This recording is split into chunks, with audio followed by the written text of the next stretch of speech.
So while Wayne's away, this is what I can really tell you what I think of Wayne. Oh, maybe he has his headphones on. All right, so let me tell you my top 5 embarrassing stories of Wayne bombing. And it's hard to narrow it down to 5 because he bombs 5 times each and every time out. So I can go my favorite 5 times overall bombing or my favorite 5 times bombing the last time out alone, which again, it's so numerous to narrow it down, but he has this joke about this guy who does this thing at this place, and I think it's funny. I think it's hilarious. But the only person who thinks it's hilarious is...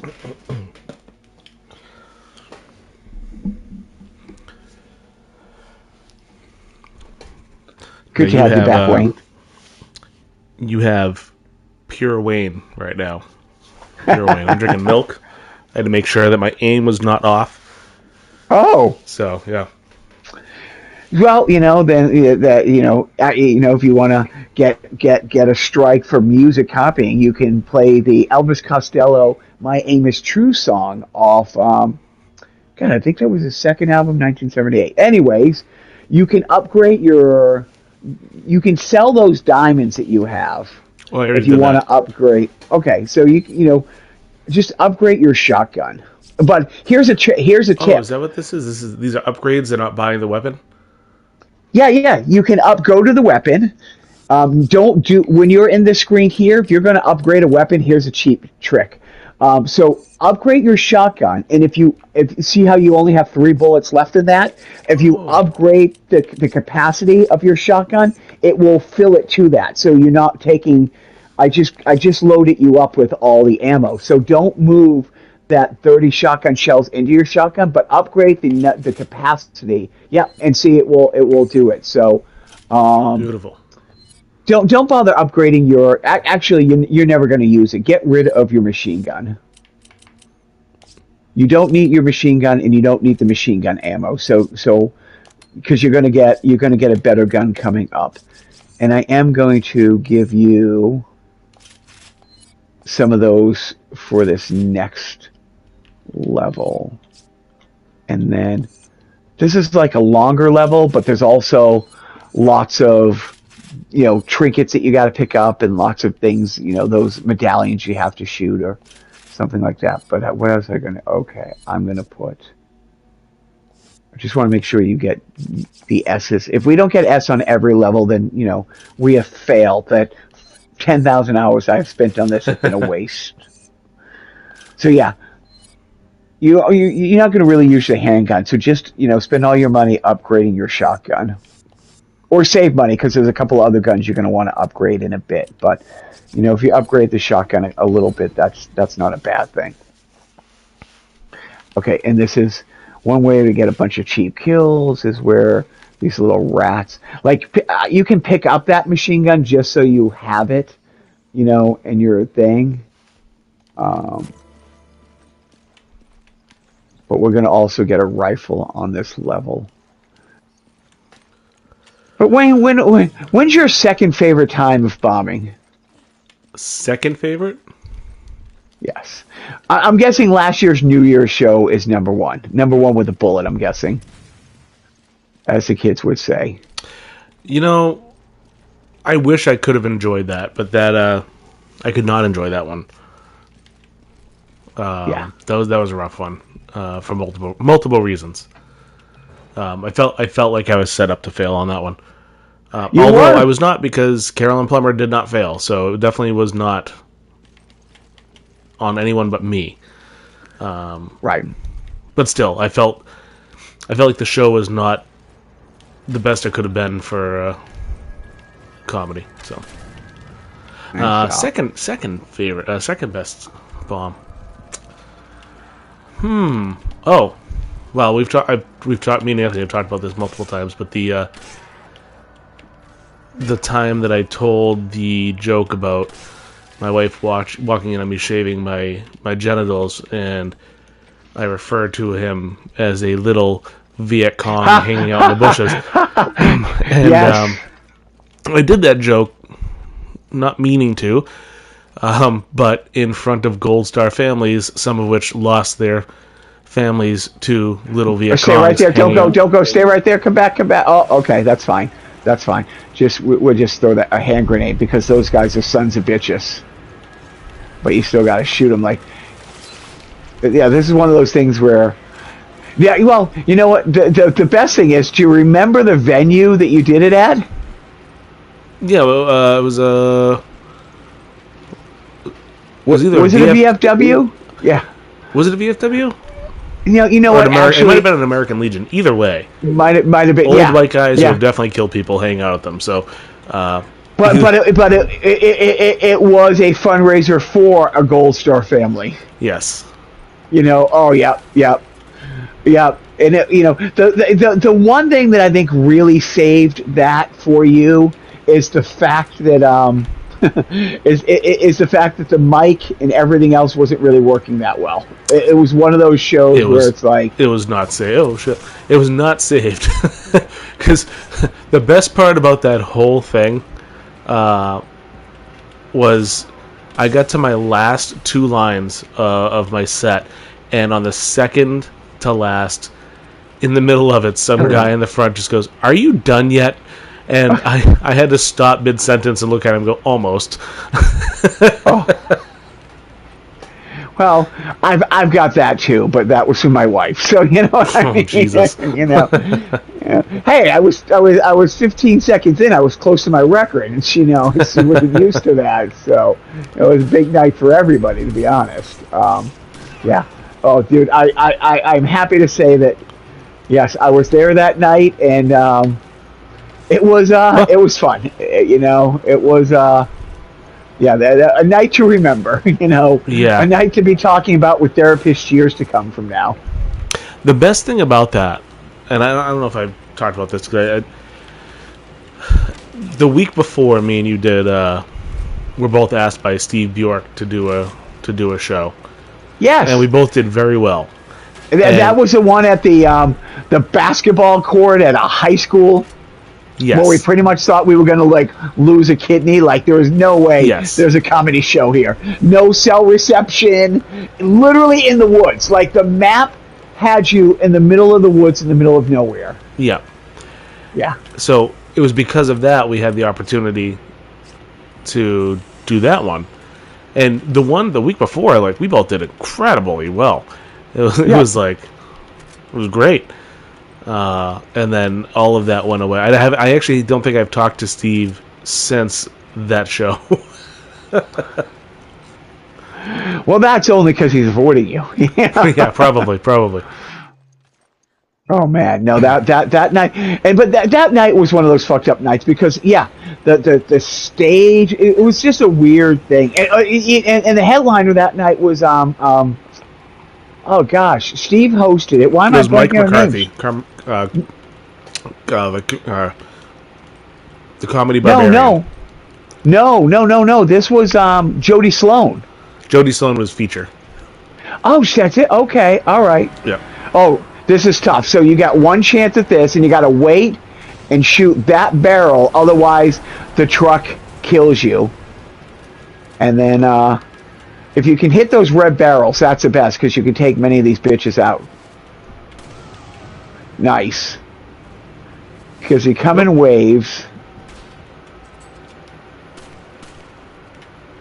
Yep. If you hit the barrel, that's the best. There you go. And then there's one more barrel over there. Do you have hand grenades? Because you can take a couple of these guys out with hand grenades, or just shoot that barrel. Oh no, I got nice. Yeah, I had a recharge, a reload rather. But yeah, okay. He was the headliner. Okay, I remember Jody having to shut down a heckler. Yeah, that was. I think it was the guy that was talking to me. Yeah, that was the last time I talked to Jody as well. Jody's a sweetheart. She's very nice.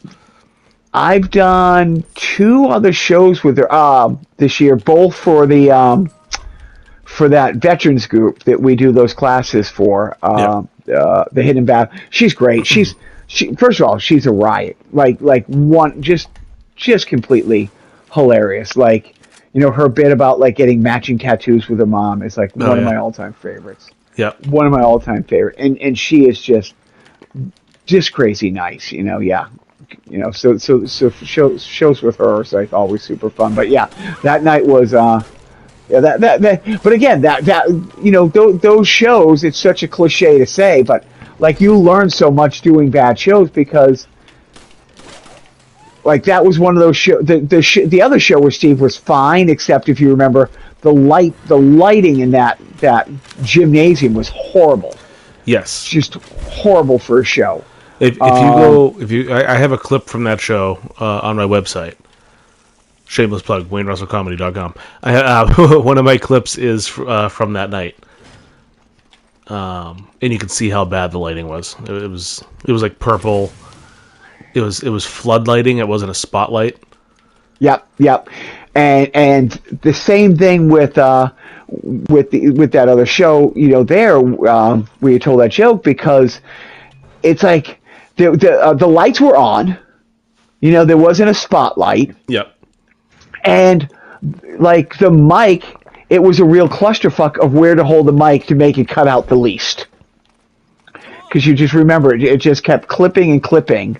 I went up first and I was trying to figure out like how can I hold this down and how can I hold it up.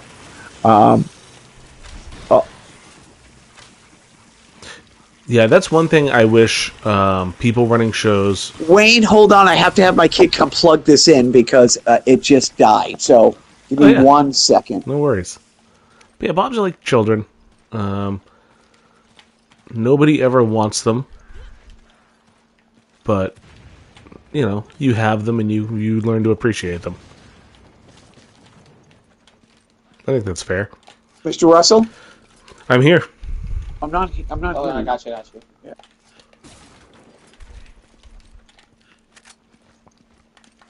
All right, now I'm back. Hello, Mr. Russell. I was just waxing poetic on bombs. I said, bombs are like children.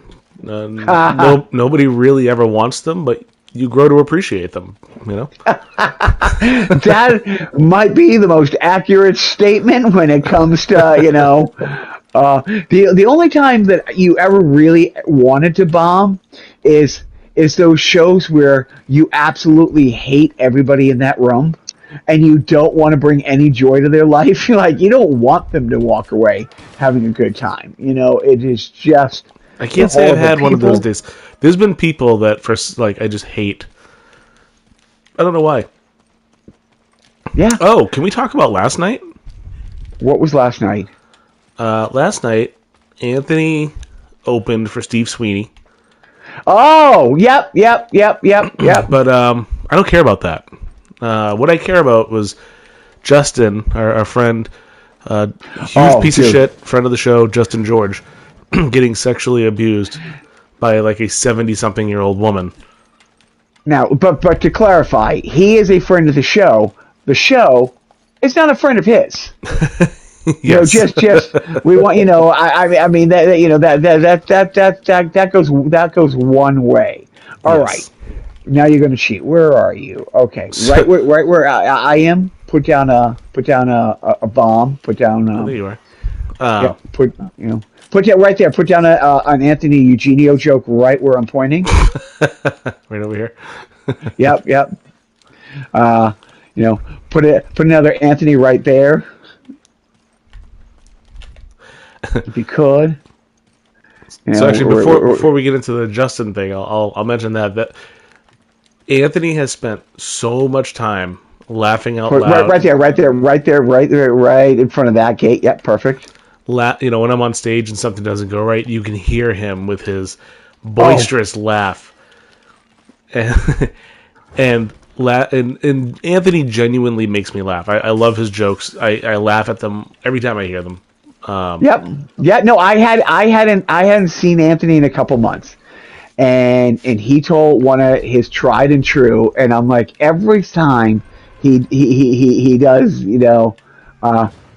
the Get a Puppy. I'm like, yep. Oh God, that's just so good because it's such how he. And I never want to give anybody stuff away. So how he draws a correlation between those two absolutely unrelated Oh yeah, You know, it is very good, and it's funny enough that was the joke that last night, ironically, bombed so hard, like an atomic bomb, and then went off in the room.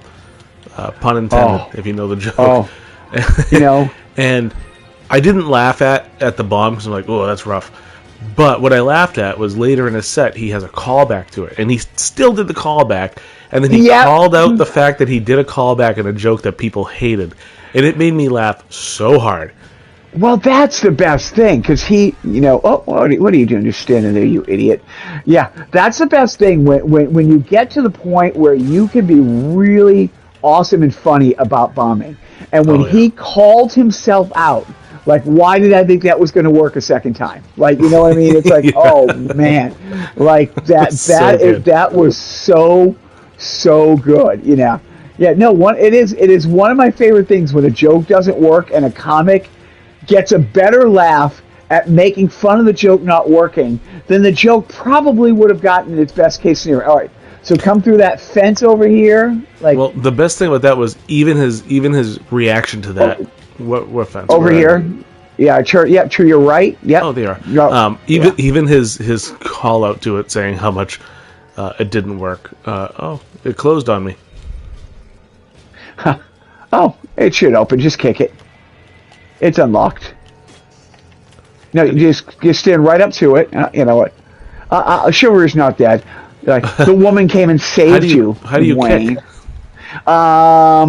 It is the square. Like if you're standing right in front of it. Oh, you know why it wouldn't let me? Because the bomb was in front of it. They wanted me to pick up the bomb instead. Oh, okay. Yeah. I want you to pick up the Anthony Eugenio joke. Yeah, okay. But that was one of my favorite parts tonight. And also hearing him, I could hear him on stage. I'm pretty sure he said, "Fuck you, Wayne." Because I laughed very hard. I actually walked away because I was laughing so hard. Yeah, that was a pretty great moment in time. Yeah, that was super fun, and that was, I mean, it was one of those nights where, right out of the gate, Sweeney, got the people, but that's because they were there to see Sweeney. That was one of those nights. There are some nights where you're opening for somebody that, unless you're another headline comic. Like who just can control any room. If you're like, if Tony V's going on before, Sweeney, he's going to do great. Otherwise, you're just getting in the way of Steve Sweeney coming up there. It's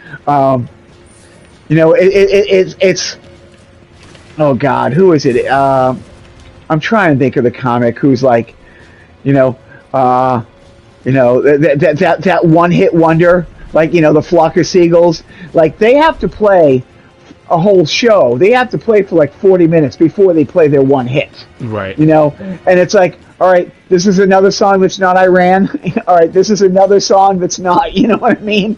Yeah. And nobody there wants anything to do with anything else but Steve Sweeney, Yep. The host who's a headliner, yeah, fine, but nothing close to what he normally gets.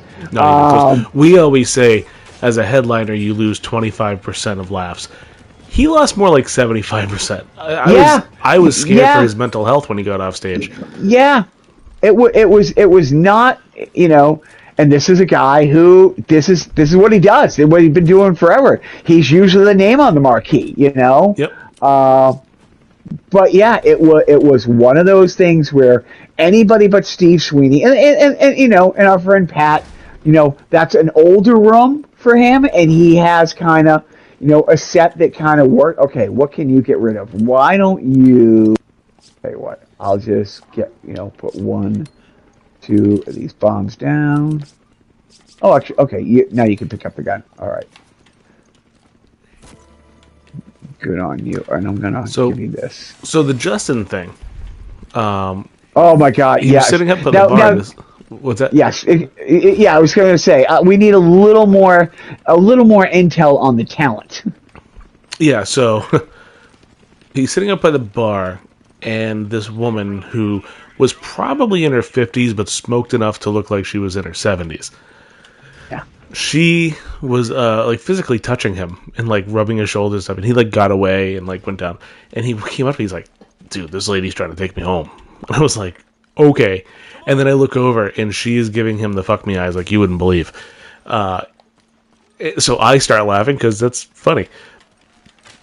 So he like moves away, and I'm just standing there listening to, I think it was Pat Collins on stage, or maybe, yeah, I think it was Pat Collins on stage at the time.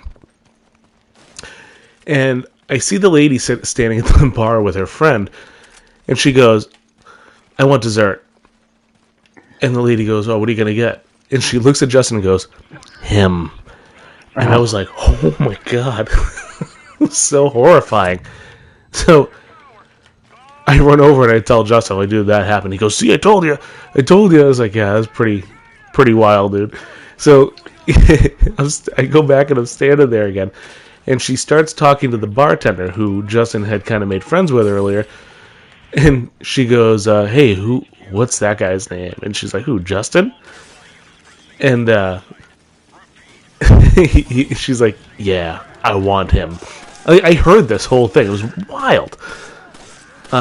She was like not even hiding or like trying to... Oh, no. Wasn't even trying to be like cool about it.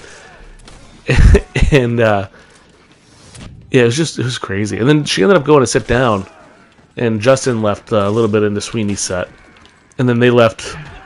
Like, I don't think Justin left. I think Justin fled is the term. I think Justin, yes, fled. You know, this is a guy who has seen combat in Iraq, who felt less safe, you know, at Friendly Reds in Hudson, New Hampshire on a Thursday night with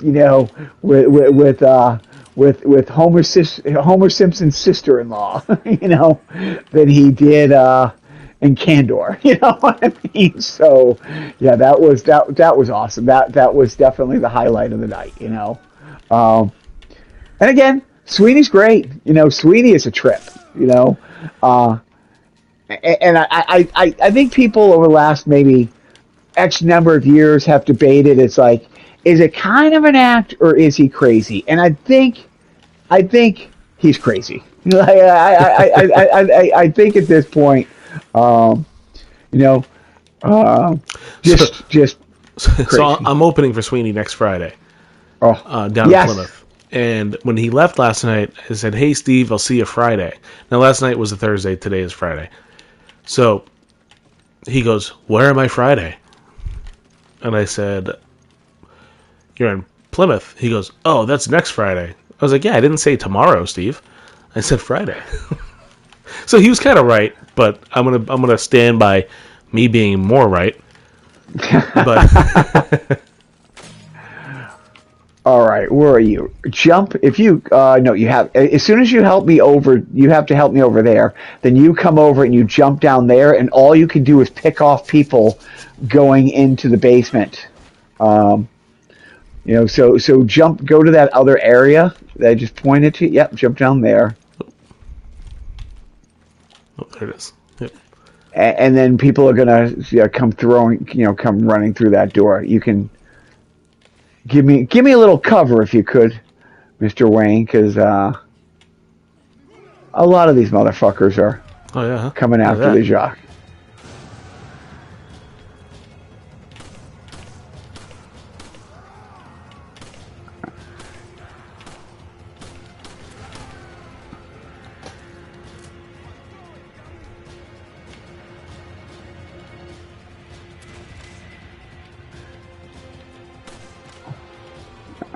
Nice shot.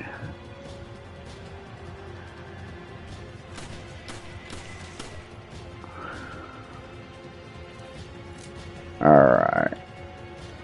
Now you run down these stairs because I can open this door for you because I'm the only one who can open it from this side. So come back to where we.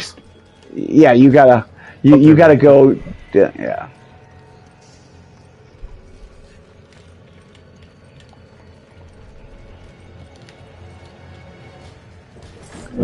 All right, and the same thing. I'm going to have you put a grenade, put an Anthony Eugenio joke right there, where I'm pointing. That's all I'm going to call them. Because comedy's about being honest. So put another one right here. So that was another great moment when we left. This older couple came out and saw Anthony. Goes, the lady goes, I saw your name, and a good old Irish name, and my husband's Italian. I knew you were going to be good. That's great. And he's none of those things. He's very Portuguese. Very Portuguese. Well, Portuguese in Brazil. Like, one parent is, I think mom's from Brazil. Yes. Yeah. I think mom's from Brazil. And, it is. Yeah, I always like, our good friend Joe, same thing. He has often been, called the wrong thing. Where the proper term is complete festering piece of shit. But, but you know how kids go. All right. This is one of these fun chainsaw guys. Throughout this game, there's like 6-7 chainsaw guys. They suck, but what's funny about this game, it's the piece of ammo that is the cheapest is the flash grenade, but it is the one that works the most. Yep. It's like, oh yeah, no, that makes complete sense. That, like, blinding somebody momentarily would be, the thing that really takes them out. So, shoot them a couple times first. There you go. And now get these fuckers.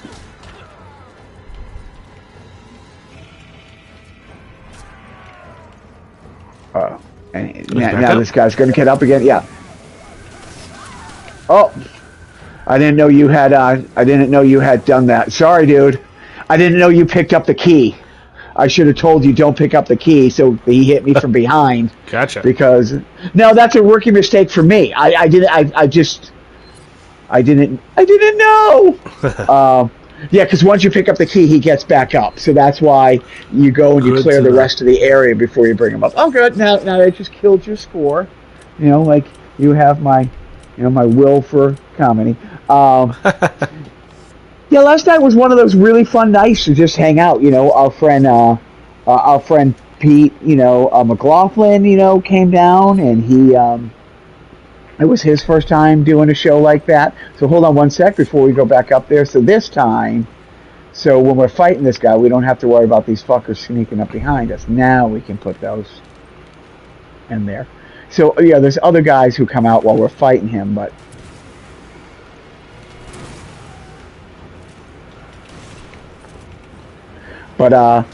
yeah, so last night was one of those fun hang out shows, and then, I don't know... Will it ever be funny to anybody but us? The whole, what's up? What's that? He's recording on YouTube as we're talking, so you can, you can share. I mean, I'll repeat that in case the kids at home didn't hear it. Really? All right. All right. I'm only going to play this for another 7 hours.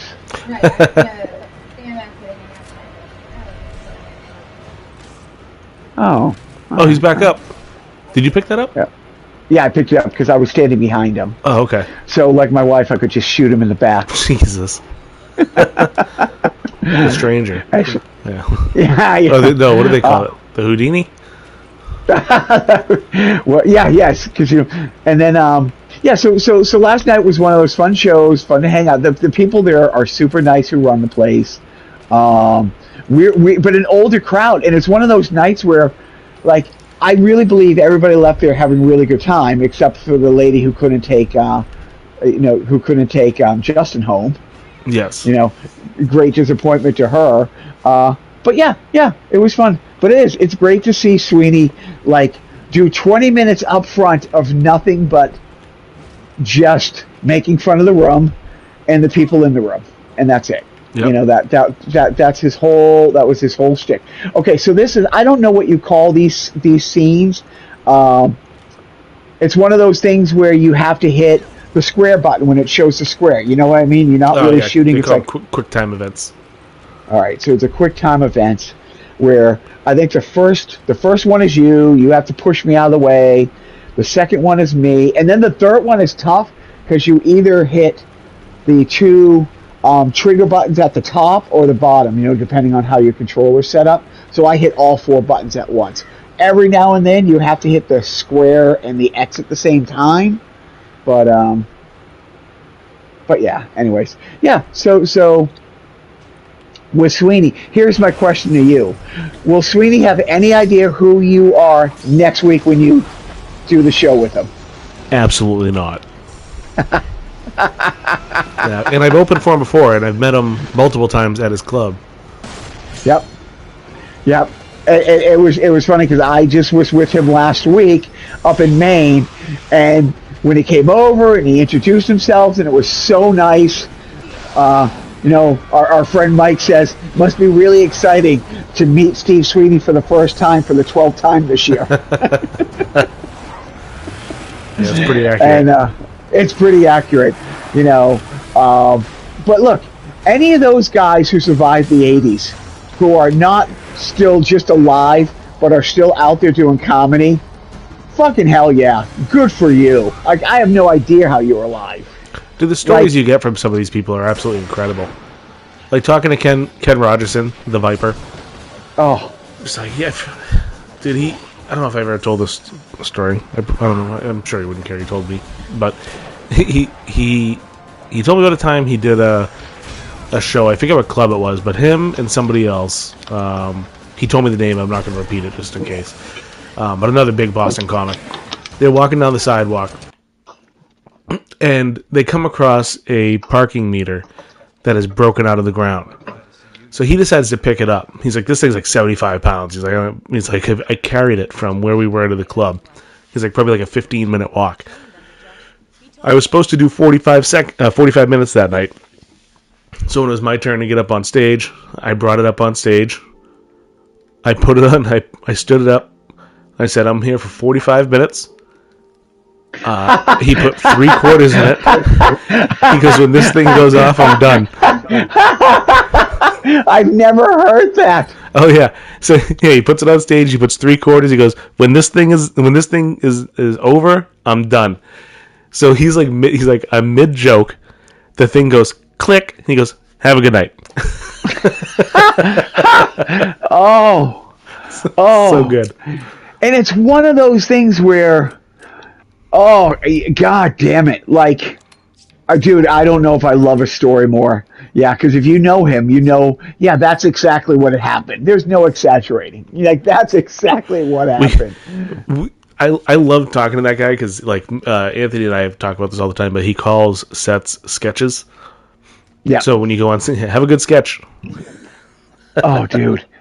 Yeah. I did a show with him a little while ago, and he talks about it in his set, but we were hanging out. It was that wine place, like in New Hampshire, where you do the outdoor shows. And Avril House? Yes, thank you. And we had some time, and he was, and he was saying, he goes, but of all the time he did cocaine, he only enjoyed it twice. There was only 2 times he really remembered doing it and really enjoyed himself and had a good time.